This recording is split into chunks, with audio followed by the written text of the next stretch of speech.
Got the chisel on there. This is what I think about the Meanwhile, you got the little handy dandy laptop tablet here. I have one. I'm gonna get mine out on the next show. Yeah.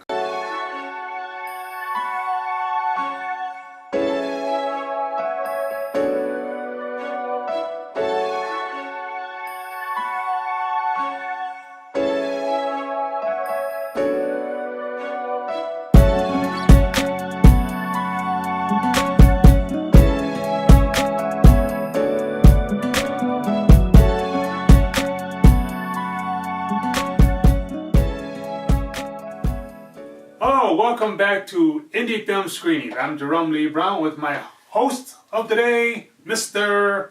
Stefan J. Davis, but it's like every day though. I mean, I'm not just the host for today, I'm the host all the time. Well, you're the host as we're filming it right now. So, what great films do you have for us today, almighty grateful one? Well, this one is a little bit of a hard word to pronounce. Yes, I was trying to pronounce this word. This is called... maybe Anacusis, maybe, or Anacusis. I think it's Anacusis. Very interesting title too. Actually, I like it. I don't know how to pronounce it, but I thought it was really cool how they did that title and it went along with the theme of the movie.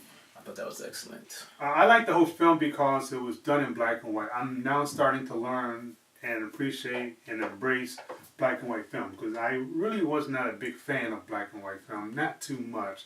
But I'm starting to like a lot of them because they're coming in a little more than normal now for us. But this particular film started off with an interesting twist, then explains how the twist became a twist at the beginning of the film. Because when you're watching it at the beginning, you really don't have an idea of what's going on. That's true. Yeah, and I wanted to mention like the black and white thing. It did work for this, and I agree. Sometimes people can use black and white, and it's not right. Sometimes it's just right. Yeah, it's perfect. I think what they were doing with this one was kind of going really old school with it. Yeah, so they went like the black and white. It's a silent film actually too, and even utilized old school like titles.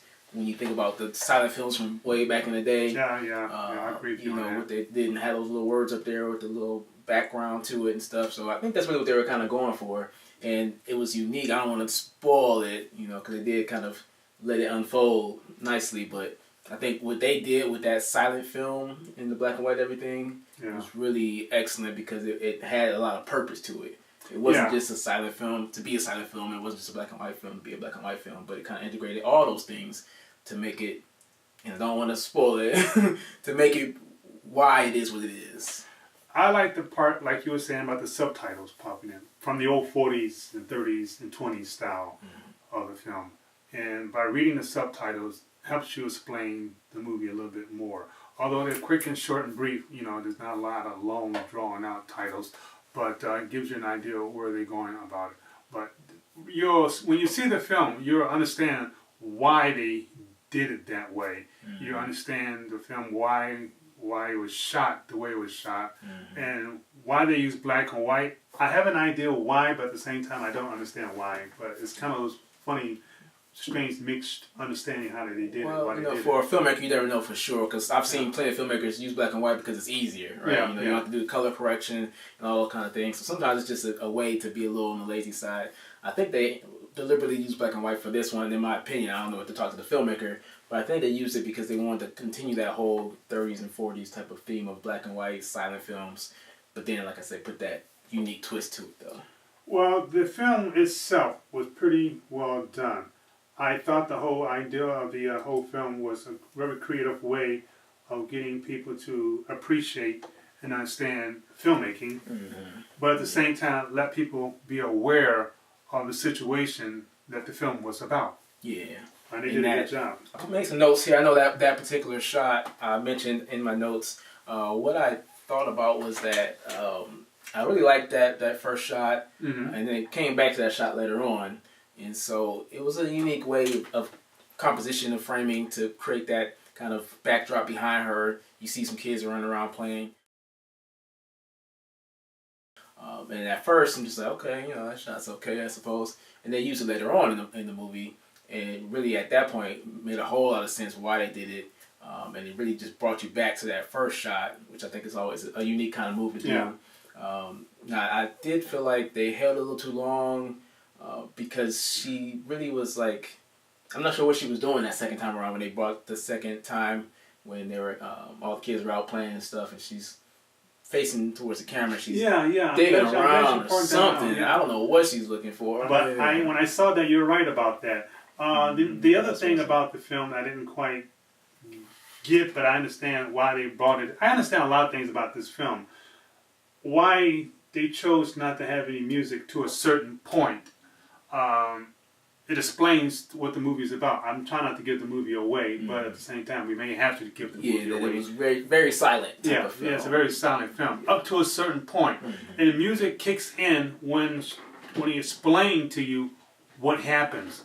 So, is it good to say why do you want to keep that a mystery secret? If we can, I mean, because I don't want to ruin it, but I also don't want it to be such a vague review that's not worth listening so watching. We're kind of tippy-toeing around this reason why. Because I think that's the most enjoyable thing about the film. When you watch it, you're like, why is it this? What's going on? And then you say, oh, okay, wow, nice, very cool. But if you look up the word, what the name, then you'll know right there. You know exactly what's going on Possibly, with the film. Yeah.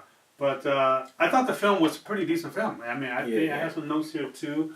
One note I'll mention real fast was the very first shot in the film was this wheel spinning. I thought that was a really cool shot. You know, they had a nice angle and the wheel was spinning, and the bicycle wheel is kind of spinning and things. So I thought that was a great shot. That was one of the main. I already talked about the black and white side of the film. What else was? There's a couple little things that I noticed that weren't perfect, but of course, you know, we want to put this stuff out here because as filmmakers, we can think about what we see and perfect our own crafts. So when the lens, I noticed, had a little something on there, and the outside shots, a little overexposed possibly there. Not all of it, but just certain scenes and things. So, you know, just kind of watching that exposure, making sure the lenses are cleaned and stuff before you start shooting. Okay, yeah. Because I had a lens one time, and it wasn't even dirty. What it was I had like some kind of spot on it, like some kind of black spot from like a lens, maybe from the sun, damaged it or something. So you could always see like this little black dot, and it was really annoying. I had to get rid of the lens. Oh, that could jack up a whole film. Yeah, absolutely. Then you have to rewrite the whole thing all around that little black dot. That was the black moon coming in, kind of working in the set all together. So just to, you know, give these tips and things for other filmmakers, because we all have been there, done that. Yeah. Another thing I noticed. The shots out there when they're playing basketball and stuff, I'm guessing they probably shot this in maybe 24 frames a second. Shutter speeds, it might have been a little on the slower side. And so I noticed like a little strobe effect when they're running and stuff. Like it's different when you got like a person just sitting there on the camera, not really moving a lot. Okay. But when you have people running, you want to make sure you either bring the shutter up or change the frame rate or something to avoid that kind of strobe effect there. My only thing about, not my only thing, but one of the things about my film, which we're at right now, with one is something you mentioned, where we don't know what she was doing. She was cleaning, adjusting, moving something around, I don't know. But we couldn't figure out what that was about. That would have been interesting. She would have let us know what that part was about. Beginning of the film, there was a lot of blackness going on. I mean, I don't know if that was intentional, doing that, blackness, no sound, no nothing, just complete blackness for 15 seconds. As a filmmaker, I think when you keep people sitting in the dark for 15, 20, 30 seconds, that's a long time. I mean, 15 seconds can be a very long time just sitting there looking at a blank screen with nothing going on. At least have a white bouncing ball going around or something. But it's not a bad thing. It's just something that I want to point out. I was thinking about that too more and more. Like, I don't think it was deliberate. At first I thought possibly because of the whole silent film and what it all stood for and meant. But I think what they might have done, and it's just me just kind of throwing stuff out here, is maybe in the export, it was just not all the way back towards the timeline, the very first timeline. It could be a possibility, so you got a few of those extra seconds when you export something out. Yeah. Possibly, I don't know. Or just they just wanted to make it long for some reason. Yeah, I don't know. 15 seconds long. But yeah, that's too long though. Yeah. So I would say 15 seconds. That's almost like enough. You can put a lot of clips in that 15 seconds. Yeah. The special effect, not using any special effect with this particular scene, when the car was backing out the driveway, hit the kid. Now in the background, we can see the kid playing and doing his little thing. We see mom in front of the camera, and you see the car actually back out. And you know, you don't see him hit the kid, but give you an illusion that it hit the kid.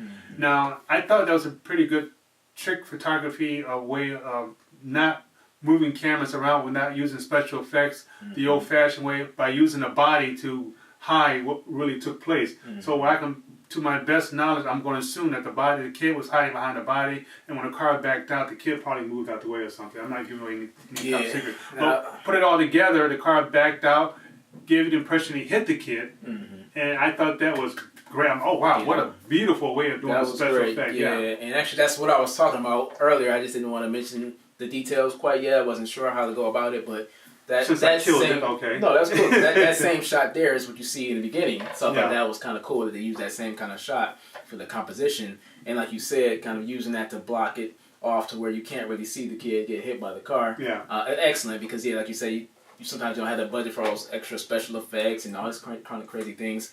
So using that framing in that way, I thought was really great. And I'm not even sure if the kid was there at all. Actually, well, I don't know if there was ever a kid there. Well, we saw. I mean, you saw kids earlier, but they kind of cut to one shot, so they could have just not even had the kid there at all behind her body. Because I didn't really see when the car came out. I didn't see anything change from that point, though. Do I have to find a clip to prove you wrong on this one? You could try. Yeah. Kid's right behind the mother. There's the kid. Same shot. So I feel like, oh wait, okay. Let's see how long these. Mine's still missing.